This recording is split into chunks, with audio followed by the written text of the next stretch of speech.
Carbohydrates के बारे में ये बात बिल्कुल सच है कि एक बार खाओगे तो खाते रह जाओगे। No one can eat just one. Daily मैं बहुत सारे लोगों से मिलती हूँ और मुझे पता है कि आपका रिएक्शन भी उन्हीं लोगों की तरह होगा जिन्हें मैं समझाती हूँ कि कार्बोहाइड्रेट्स वो त्याग दें, कार्बोहाइड्रेट्स वो अपनी डाइट में ना ऐड करें। वो कुछ ऐसे रिएक्ट करते हैं कि जैसे मैंने उनकी सांसें छीन ली हूँ या उनके जीने के लिए सारी खुशियाँ छीन ली हों, फिर मैंने उनका जीने का सारा सहारा छीन लिया हो। ऐसे लगना उनको बिल्कुल भी गलत नहीं है, क्योंकि कार्बोहाइड्रेट बहुत ही ज्यादा एडिक्टिव है। कार्बोहाइड्रेट एक नशे की तरह होता है। कई बार समझाने पर भी लोग उसकी आदत से नहीं छूट पाते। वो लोग अलग अलग बहाने बनाते रहते हैं, वे बेतुके बातें करते हैं, बेतुके बहाने बनाते हैं, लेकिन वो नहीं समझ पाते कि वो कार्बोहाइड्रेट की नशे की लत में है। हमको ये बात बहुत ही अच्छे से समझनी होगी कि मनुष्य भी और सब प्रजातियों की तरह एक प्रजाति का ही भाग है। जैसे कि अगर आप विश्व के सारे शेर देखें, चाहे वो विश्व के किसी भी कोने में हो, वो सारे शेर एक ही प्रकार का भोजन खाते हैं, एक ही तरह की जीवन शैली व्यतीत करते हैं। जैसे कि विश्व की सारी गायें, वो चाहे दुनिया के विश्व के किसी भी कोने में हो, उन सबका भोजन एक ही होता है, उन सबकी जीवन शैली एक ही है। सदियों से शेर और गायें वही भोजन ग्रहण करते हुए आए हैं जो प्रकृति ने उनके लिए निर्धारित किया है, इसलिए वो इतने ज्यादा स्वस्थ और एक्टिव हैं और उन्हें इतनी ज्यादा बीमारियों का सामना भी नहीं करना पड़ता। ऐसे मनुष्य भी एक प्रजाति का ही हिस्सा है। वैसे ही मनुष्य का एक निर्धारित प्राकृतिक भोजन और जीवन शैली है। अगर मनुष्य उस प्राकृतिक भोजन और जीवन शैली का सही से पालन करता है तो वो बहुत लंबे समय तक स्वस्थ रह सकता है और उसे कोई ज्यादा बीमारियां भी नहीं होने वाली और उसे मोटापा भी नहीं झेलना पड़ेगा। अब हम कार्बोहाइड्रेट्स के बारे में वैज्ञानिक और ऐतिहासिक तत्वों को सामने ला रहे हैं। जैसे आपको पता है कि आज के मनुष्य के प्रथम पूर्वज वानर ही थे। धीरे धीरे परिवर्तन होते हुए मनुष्य प्रजाति का जन्म हुआ। आज की मनुष्य प्रजाति का जन्म 2 लाख साल पहले ही हुआ था। पुराने मनुष्य के खान पान और जीवन शैली के बारे में या तो उनके फॉसिल यानी जीवाश्य से पता चलता है या फिर उनकी कलाकृति और संस्कृति से पता चला सकते हैं। और इन दोनों की रिसर्च से पता चला है कि मनुष्य हमेशा से ओमनिवोरस यानी कि सर्वाहारी रहा है। मतलब मनुष्य मांसाहारी भी था और शाकाहारी भी रहा है। विश्व में पुरानी से पुरानी केव पेंटिंग या फिर गुफा चित्रकारी में साफ साफ मनुष्य को भोजन के लिए शिकार करते हुए दर्शाया गया है, जिसके लिए मनुष्य अलग अलग प्रकार के हथियारों का प्रयोग करता था। आज भी विश्व के ऐसे आदिवासी क्षेत्र जहां पर आधुनिकता का प्रभाव नहीं आया है, वो वैसे ही जीवन व्यतीत कर रहे हैं। जो आज का मनुष्य इतना अनाज खा रहा है वो हमारे इतिहास में कभी भी नहीं था। विश्व में कहीं कहीं अनाज का प्रयोग केवल 4-5 हजार साल पहले ही शुरू हुआ था। जैसे जैसे विश्व की अलग अलग सभ्यताओं के बीच व्यापार बढ़ने लगा, वैसे वैसे उन्होंने अनाज का व्यापार बढ़ा दिया। अब तो हालत ये है कि मनुष्य अपना मेन मतलब मुख्य भोजन भूलकर सिर्फ और सिर्फ कार्बोहाइड्रेट यानी अनाज का ही सेवन कर रहा है, जिसकी वजह से उसे ऐसी बीमारियों का सामना करना पड़ रहा है जो मनुष्य के इतिहास में कभी थी ही नहीं। पहले के मनुष्य और आज के मनुष्य के भोजन में बहुत ही ज्यादा अंतर आ गया है, जिसकी वजह से मोटापा आज एक आम बात हो गई है। मैं आपको ये सिंपल भाषा में समझाती हूँ। आज के मनुष्य का जन्म 2 लाख साल पहले ही हुआ था। ज्यादा समय के लिए मनुष्य उसमें सर्वाहारी ही था। केवल 5000 सालों पहले ही मनुष्य ने कार्बोहाइड्रेट का सेवन स्टार्ट किया। उसमें से इतनी ज्यादा मात्रा में कार्बोहाइड्रेट का सेवन केवल 100 सालों से ही स्टार्ट हुआ है, जिसकी वजह से इतनी सारी नई नई बीमारियां बढ़ गई हैं और बढ़ गया है आपका मोटापा। सिर्फ कार्ब्स के व्यापार के लालच के कारण आज का मनुष्य कहां से कहां तक पहुंच गया है। उसे अजीब अजीब बीमारियों का सामना करना पड़ रहा है। अपनी जीवन शैली की गुणवत्ता भी पूरी तरह से गिरा चुका है। कार्बोहाइड्रेट पर अंधविश्वास इतना ज्यादा बढ़ गया है कि इंसान ने अपनी आंखें बंद कर ली हैं। किसी के समझाने पर भी वो अपनी आंखें नहीं खोल पाता और कार्बोहाइड्रेट्स के ही हित में बात करता है। वो अपनी बात समझाने के लिए अलग अलग तरीके के तर्क वितर्क देता है और बिना सिर पैर की बातें भी करता है। अब तो मनुष्य विज्ञान को भी व्यापार के लिए प्रयोग कर रहा है। वो कार्बोहाइड्रेट का उत्पादन बढ़ाने के लिए नए नए तरीके के बीज, केमिकल्स, पेस्टिसाइड्स का पूरे विश्व में इस्तेमाल कर रहा है। जो कार्बोहाइड्रेट्स पहले से ही बहुत नुकसानदायक थे, उन्हें और नुकसानदायक बना दिया गया है। बड़ी बड़ी कंपनीज कार्बोहाइड्रेट्स प्रयोग करती हैं नए नए तरीके के फूड प्रोडक्ट्स बनाने में। वो कंपनीज अपना प्रोडक्ट बेचने के लिए फैंसी पैकेजिंग, एडवर्टाइजमेंट, सेलिब्रिटीज को यूज करती हैं ताकि हमारे दिमाग को ये सिग्नल मिले कि उनका प्रोडक्ट बहुत ही ज्यादा हेल्दी है और हम उसको खरीद लें। हम अपने पूर्वजों का ज्ञान बिल्कुल ही भूल गए हैं। हम जब सुपरमार्केट या किसी स्टोर में जाते हैं, हम देखते हैं कि वहां पर लोग सारा भर भर कर कार्ब्स खरीद रहे हैं। बड़े बड़े ब्रांड्स जो उनको पागल बनाते हैं और वो उससे पागल बन जाते हैं। हम देखते हैं लोग ज्यादातर Maggi, Pepsi, Bournvita, Horlicks, chips, biscuit, आटा, चीनी ये सब भर भर कर खरीद रहे हैं। इन सब के खरीदने का कोई भी फायदा नहीं होता और हमें उनको देखकर बहुत ही ज्यादा दुख होता है। कभी कभी तो लगता है कि उन्हें कैसे समझाऊं, कि उन्हें कैसे बताऊं कि आप ये जो सब कुछ खरीद रहे हैं इन सब का बहुत बड़ा नुकसान होने वाला है।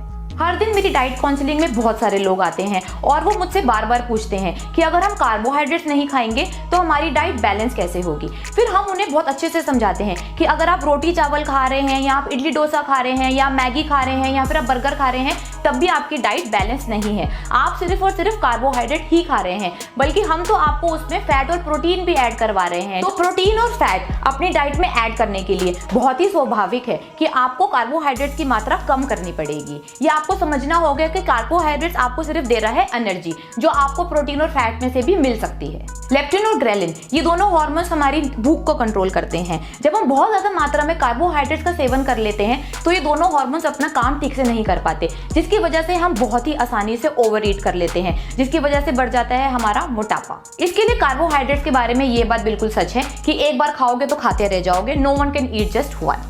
ये तो थी सारी कार्बोहाइड्रेट से जुड़ी ह्यूमन एवोल्यूशन और इतिहास की बातें। अब करते हैं न्यूट्रिशन और पोषण की बातें। विज्ञान के किताब के हिसाब से 3 इंपॉर्टेंट मैक्रोन्यूट्रिएंट्स होते हैं, जिसमें से एक है कार्बोहाइड्रेट, एक है फैट और एक है प्रोटीन। इसमें भी बताया गया है साफ साफ कि फैट और प्रोटीन बहुत ही ज्यादा एसेंशियल मैक्रोन्यूट्रिएंट्स हैं। एसेंशियल से मतलब है कि जो आपके जीवन व्यतीत करने के लिए बहुत ही ज्यादा आवश्यक है, और उसमें साफ साफ बताया गया है कि कार्बोहाइड्रेट एक नॉन एसेंशियल मैक्रोन्यूट्रिएंट है, मतलब आप उसके बिना भी अपने स्वस्थ जीवन व्यतीत कर सकते हैं। ये पढ़ाई तो 10th क्लास के बच्चों को ही उनकी किताबों में पढ़ा दी जाती है, लेकिन हम ये सब कुछ बहुत आसानी से बहुत जल्द भूल जाते हैं। उनकी स्कूल की किताबों में भी ये समझाया जाता है कि प्रोटीन और फैट हमारी बॉडी के लिए बहुत ही ज़्यादा ज़रूरी है, क्योंकि प्रोटीन और फैट हमारी बॉडी के फंक्शन के लिए बहुत ही इंपॉर्टेंट है, वो बहुत ही सारे काम करते हैं। और इन किताबों में ये भी साफ साफ समझाया गया है कि कार्बोहाइड्रेट का सिर्फ एक ही काम है, वो भी एनर्जी देना, मतलब आपको शक्ति देना। 1 ग्राम कार्बोहाइड्रेट देता है आपको 4 कैलोरीज, उतनी शक्ति तो आपको 1 ग्राम प्रोटीन से सेम मिलती है 4 कैलोरीज, और 1 ग्राम फैट देता है आपको 9 कैलोरीज एनर्जी। आप खुद ही समझदार हैं, आप खुद ही हिसाब लगा लीजिए कि शक्ति के लिए सबसे अच्छा सोर्स फैट है, ना कि कार्बोहाइड्रेट। इतना ज्यादा समझाने के बावजूद भी कई लोग हमसे तर्क वितर्क करते हैं कि बॉडी के लिए सबसे इंपॉर्टेंट ग्लूकोज उसको कहां से मिलेगा। ये बात आपकी बिल्कुल ठीक है, हमारी बॉडी की ठीक फंक्शनिंग के लिए ग्लूकोज की बहुत ज्यादा आवश्यकता है, लेकिन हमारी बॉडी को इतनी कम मात्रा में ग्लूकोज की आवश्यकता होती है जो वो फैट और प्रोटीन से भी बना लेता है। अब ये आपकी समझदारी पे निर्भर करता है कि आप किसको चुने, कार्बोहाइड्रेट्स को चुने या फैट को चुने। कार्बोहाइड्रेट बिल्कुल भी आवश्यक नहीं है और जरूरी नहीं है। मेरी समझदारी के हिसाब से तो कार्बोहाइड्रेट्स के बारे में बात करना भी इतना अनावश्यक है कि उस पर टाइम वेस्ट करना बिल्कुल ही बेकार है। फिर भी मैं आपको कार्बोहाइड्रेट्स की पूरी जानकारी दे देती हूँ ताकि आप सही इन्फॉर्मेशन पा पाएं। कार्बोहाइड्रेट्स होते हैं 2 प्रकार के, simple carbs and complex carbs. उनके डिटेल में जाने से पहले आपको ये बात समझनी बहुत ही ज्यादा जरूरी है कि चाहे वो सिंपल कार्ब्स हो या फिर हो वो कॉम्प्लेक्स कार्ब्स, दोनों है तो कार्बोहाइड्रेट्स ही।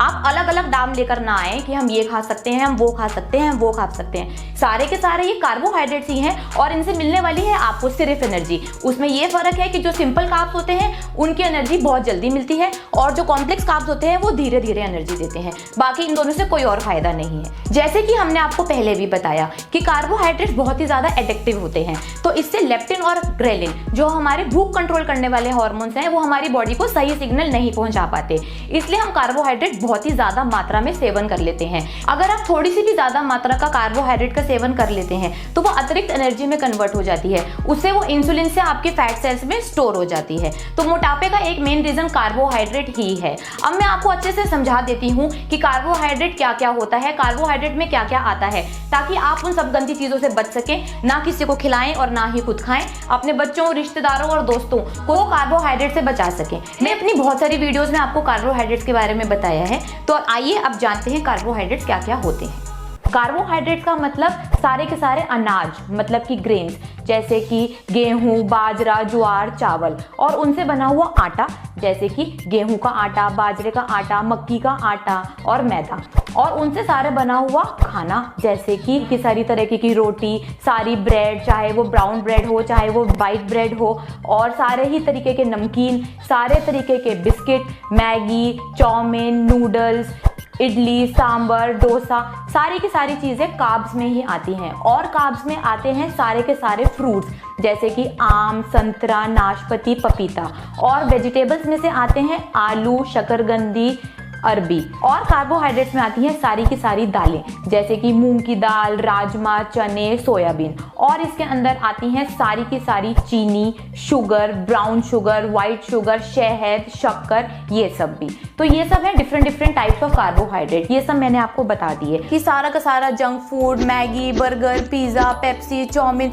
और चीनी से बनने वाले पदार्थ जैसे टॉफी, चॉकलेट्स, मिठाइयाँ, केक्स, ये सारे चीनी से भरे होते हैं। और आटा और आटे से बने हुए सारे के सारी चीजें जैसे कि रोटी, ब्रेड और चावल से बने हुए सारे पदार्थ और सारे के सारे फ्रूट्स। और उसमें आती हैं सारी की सारी दालें और उसमें आते हैं सारे बिस्किट, सारे नमकीन। अगर आप खा रहे हैं इडली डोसा, छोले भटूरे, इडली सांभर, और अगर आप उसकी जगह सोचते हैं कि हम हेल्दी ऑप्शंस ऑप्ट करें, अगर हम क्विनोआ खाएं, कॉर्नफ्लेक्स खाएं, पोहा खाएं, ओट्स खाएं, लेकिन ये सारे के सारे हैं कार्बोहाइड्रेट्स ही। और अब आप भी बहुत सारे लोगों की तरह सोच रहे होंगे कि मैंने आपको बहुत सारी चीजें बता दी जो नहीं खानी। अब आप सोच रहे होंगे तो फिर भैया क्या खाएं? तो वो भी मैं आपको बहुत बार बता चुकी हूँ कि आपको क्या क्या खाना है। तो आइए अब देखते हैं कि क्या आप खाएं। खाना खाने में मेन ध्यान इस बात का रखना है कि आपका खाना होना चाहिए प्रोटीन और फैट से ही। तो फैट देने वाला है आपको बहुत ही सारी एनर्जी और प्रोटीन से बनेंगी आपकी मसल्स। इन दोनों के कॉम्बिनेशन से बन जाएगी आपकी एक पावरफुल बॉडी। तो कार्बोहाइड्रेट्स को छोड़कर खाना होगा गुड फैट। हम अपनी पुरानी परंपरा में खाते थे देसी घी, मक्खन और नारियल तेल। आपको वही घर लाना होगा। खाना बनाए सिर्फ देसी घी में, कोकोनट ऑयल में और बटर में। फैट के लिए आपको लेनी है खाली 3 चीजें, वो है देसी घी, मक्खन और कोकोनट ऑयल। गुड फैट यानी कि बटर, नारियल तेल और देसी घी। आपको खाना इसी 3 गुड फैट में, मतलब कि अच्छी चर्बी में बनाना है और ये आपके लिए बहुत ज्यादा फायदेमंद भी है। आज ही आप अपने घर के अंदर लाएं देसी घी, मक्खन और नारियल का तेल। खाली ये तीनों चीजों में ही खाना बनाएं और खिलाएं। आपको लेना होगा फर्स्ट क्लास प्रोटीन जो मिलता है हमें एनिमल सोर्सेज से। वेजिटेरियन के लिए वो होता है दूध और दूध से बने हुए सारे पदार्थ, और नॉन वेज के लिए एग्स, चिकन, मीट एटसेट्रा। अगर आप वेजिटेरियन हैं तो आप प्रोटीन के लिए ले सकते हैं पनीर, चीज, दूध और दही, और साथ में वे प्रोटीन भी ले सकते हैं। अगर आप नॉन वेजिटेरियन हैं तो आप ले सकते हैं होल एग। आपको होल एग ही लेना है, उसका योक निकाल कर नहीं लेना। और बाकी आप ले सकते हैं चिकन, फिश और सब कुछ जो भी आप खाना चाहें। वेजिटेरियन सोर्सेज भी आप ले सकते हैं। आपको खाना होगा सही और बढ़िया खाना। जैसे कि अगर आप वेजिटेरियन हैं तो आपको लेना होगा दूध और दूध से बनने वाले सारे पदार्थ जैसे कि दूध, दही, चीज, पनीर, ये सब आपको लेना होगा। और अगर आप नॉन वेज हैं तो आप ले सकते हैं एग। आपको एग होल लेना है, उसमें से योक निकाल के नहीं लेना। और आप ले सकते हैं चिकन, मटन, फिश और सारी की सारी हरी सब्जियां। आप वेजिटेरियन है तो भी ले सकते हैं, नॉन वेजिटेरियन है तो भी ले सकते हैं। फैट और प्रोटीन के साथ साथ आपको खास ख्याल रखना होगा पानी का भी। पानी बहुत ही जरूरी है क्योंकि वो फैट और प्रोटीन की डाइजेशन के लिए भी बहुत ही ज्यादा इंपॉर्टेंट है। तो एक दिन में आप 3 से 4 लीटर तो पानी कम से कम पिए। और आपको दिन में कम से कम 3 से 4 लीटर पानी तो पीना ही पीना चाहिए। और अगर आप नमक वाला पानी पिए वो और भी ज्यादा अच्छा है। आपको और क्या क्या खाना है ये जानने के लिए आप हमारा प्रोटीन और फैट का वीडियो देखिए। और अगर भी अभी भी कोई कार्बोहाइड्रेट के बारे में आपको कंफ्यूजन बचा हुआ है तो आप नीचे कमेंट कीजिए, हम उसका जवाब बहुत जल्द देंगे। मैं हूं आपकी दोस्त जो मैं दिल से चाहती हूं कि आप ये कार्बोहाइड्रेट ना खाएं, आप झूठी एडवर्टाइजमेंट का शिकार ना हो और आप सही खाना खाएं ताकि आप सारी बीमारियों से दूर रहे आपसे मोटापा और सारी बीमारियां। एक बात मैं आपको लास्ट में जाते हुए समझाना चाहती हूँ कि इतनी इन्फॉर्मेशन देने के बाद भी अगर आपका मन कर रहा है कार्बोहाइड्रेट्स खाने के लिए तो वो सिर्फ इंजॉयमेंट के लिए ही खा रहे हैं। उससे आपका सही होने का, स्वस्थ होने का, पोषित होने का, हेल्दी होने का कोई भी मतलब नहीं है। तो मिलते हैं हम मेरे नेक्स्ट वीडियो में।